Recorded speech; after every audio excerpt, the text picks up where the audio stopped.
kulikuwa na hosi ya TikTok yenye TikTok walikuwa wanataka ku come up together wa join hands togetherness watengeneze ka hospitali yenye hiyo ulipishwi do. Like sahi ninaangalia leaders wengi wanaenda wanazaa majuu, wengine wanaendea treatment majuu. Alafu ukiangalia Kenya SHA iko na shida zake. SHA kuna watu wengi wanaenda kwa SHA wanarudi kaa hawajasotiwa. Unaambiwa hii SHA itabidi kama umelipa cash cause hii SHA ni kama haiwork.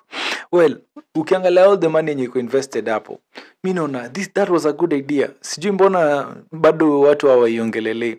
Now that Baba is gone, I'm sure Baba would want Kenya to have their own hospital yenye iko na their own facilities yenye Kenyans wanaweza enda wapate usaidizi yenye wanatafuta.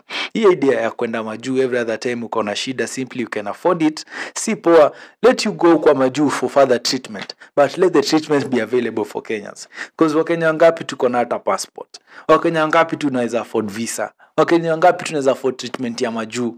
Wakenya ngapi tuko na helicopter ya kutupeleka? Hiyo treatment ya majuu it's so unaffordable to most Kenyans. At least mniambie the comment section which is the way forward, ama tulisare hiyo story ya hosi.